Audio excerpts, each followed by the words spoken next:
Masih dalam momentum Hari Pahlawan, kami sarankan agar kalian lebih memahami alur pembahasan sejarah pertempuran Surabaya kali ini.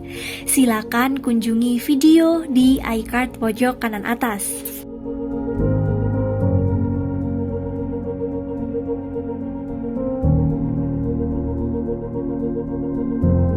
Kita tunjukkan bahwa kita ini adalah benar-benar orang yang ingin merdeka.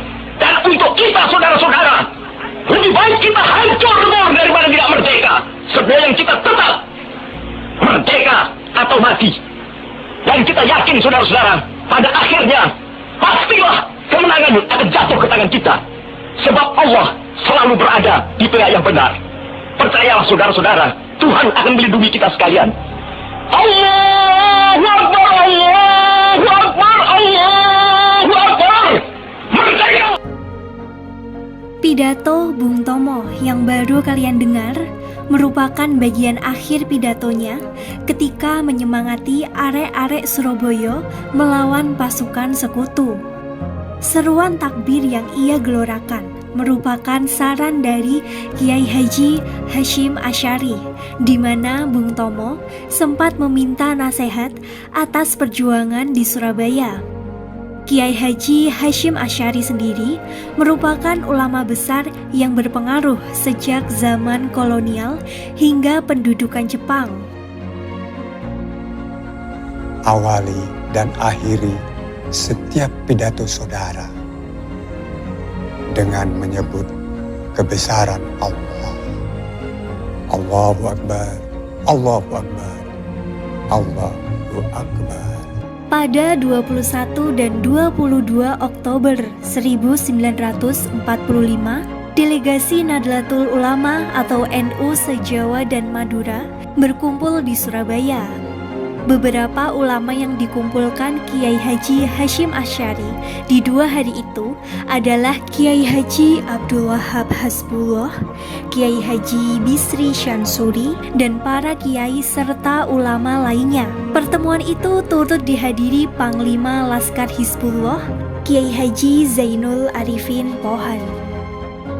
Saat itu, Rais Akbar Kiai Haji Hasyim Asy'ari dalam rapat PBNU yang dipimpin oleh Ketua Besar Kiai Haji Abdul Wahab Hasbullah menetapkan satu keputusan dalam bentuk resolusi yang diberi nama Resolusi Jihad Fi Sabilillah yang isinya sebagai berikut.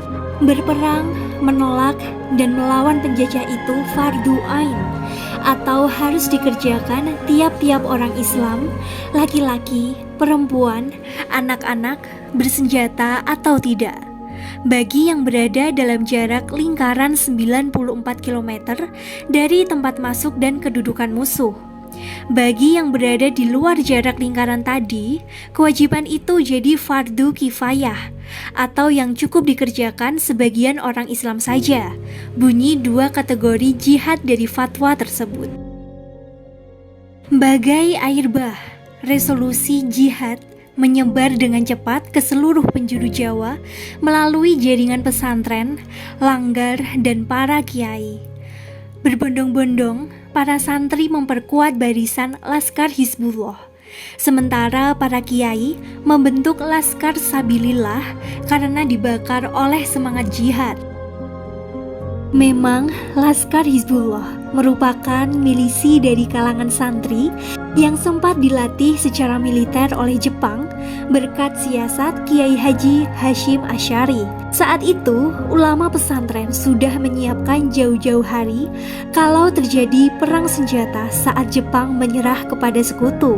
Demikianlah sejak dimaklumatkan pada 22 Oktober 1945, resolusi jihad membakar semangat seluruh lapisan rakyat hingga pemimpin di Jawa Timur, terutama di Surabaya.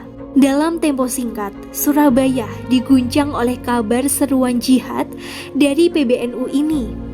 Dari masjid ke masjid dan dari musola ke musola, tersiar seruan jihad yang dengan sukacita disambut penduduk Surabaya.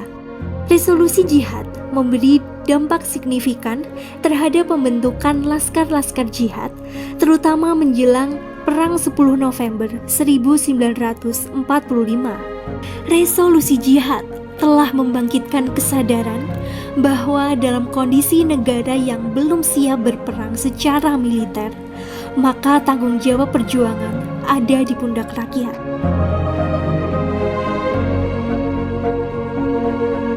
Dikutip dari buku guruku, Orang-orang dari Pesantren, tahun 2001, Kiai Haji Syaifuddin Zuhri menuliskan, ketika terjadi perlawanan dari kaum santri dan rakyat Indonesia di Surabaya pada 10 November 1945, rakyat Semarang juga melakukan perlawanan kepada tentara sekutu yang mendarat di Semarang. Perlawanan kemudian meluas hingga di daerah Jatingaleh, Gombel, dan Ambarawa antara rakyat Indonesia melawan sekutu. Kabar perjuangan itu lantas sampai di Parakan yang juga menggerakkan Laskar Hizbullah dan Sabilillah Parakan untuk turun tangan melawan penjajah di seluruh daerah Kedu. Pondok pesantren berubah menjadi markas perjuangan Hizbullah dan Sabilillah. Sebagian besar kelompok santri dan rakyat di daerah itu, baik kalangan tua dan muda, mempertaruhkan nyawa untuk kepentingan bangsa.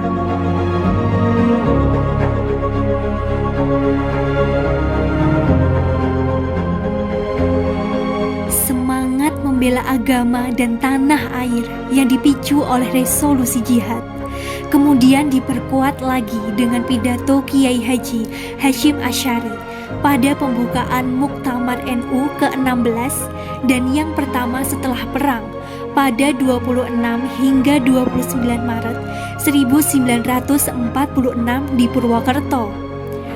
Sesungguhnya pendirian umat adalah bulat untuk mempertahankan kemerdekaan dan membela kedaulatannya dengan segala kekuatan dan kesanggupan yang ada pada mereka, tidak akan surut seujung rambut pun. Pemakaian rajah dan doa dan ilmu kanuragan tanpa senjata kerap mewarnai kisah perjuangan mereka. Memang cerita-cerita seperti ini kami temukan juga secara langsung ketika kami berkunjung ke Mbah Bakrun, seorang veteran RI asal Gedok, Kota Blitar, di mana beliau dahulu adalah seorang laskar Hizbullah. Sebelum berangkat bertempur, beliau dan rekan-rekannya dibekali oleh kiai sebuah ketapel yang bisa meledakkan sebuah tank sekutu jika digunakan. Neng sepur galanane wong-wong iki apa kiriman. Pelintengan.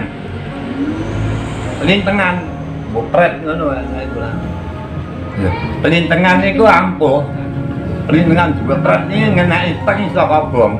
Rikil iki lho. Oh, berarti namanya Rikil iki kan karo kiai disuwuk. Oh, nggih. Lah disuwuk tinggi pelintengan bopret ini. Ngenaki teng iki saka bom. Bahkan fakta lain dari cerita veteran RI yang kami temui, Mbah Marjuni, di mana beliau seorang Katolik dari Laskar BPRI atau Badan Pemberontak Republik Indonesia, pimpinan Bung Tomo yang turut bergabung berjuang di Palagan Surabaya bersama Laskar Hizbullah. Gabung yang BPRI. Inggih dong. Ikan pimpinan Bung Tomo. Dari sini membuktikan perjuangan rakyat Indonesia tanpa embel-embel agama maupun etnis lainnya. Bahkan sebagian orang-orang Tionghoa juga berjuang di Surabaya dengan mendirikan palang merah bagi korban perang dan membentuk sebuah milisi bernama TKR Chongqing, di mana persenjataan mereka berasal dari Jerman dan dipasok diam-diam dari Tiongkok. Semua bersatu melawan penjajahan dalam mempertahankan kemerdekaan Indonesia. Sejarah tidak membuatmu kuno, sejarah membuatmu maju.